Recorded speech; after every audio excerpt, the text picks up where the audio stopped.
Hi everyone, Gail here from Retail Resilient, and the first item on the social selling forecast is the Ukrainian president.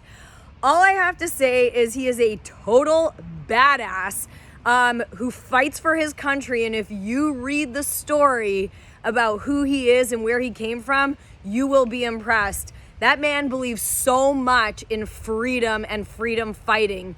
So, Mr. President of Ukraine, we got your back.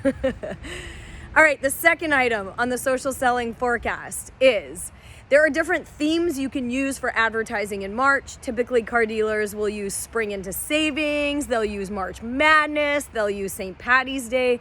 So don't forget to add a really cool theme to your marketing and advertising for the month.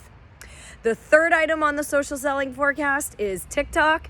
And I just want you to remember, in the United States, there are 50 million users on TikTok, and 8 new users sign up every second on that platform. So 50 million users, and every second, 8 new users are signing up. They are gonna surpass and skyrocket past Facebook and Instagram, I think. And the fourth item again is TikTok. So major brands are missing out on the boat for TikTok right now, and small business owners are like rocking it. So if you are a major vendor in the auto industry or in the space and you're not on TikTok, you are totally missing the boat. Those are all of the items for today's social selling forecast.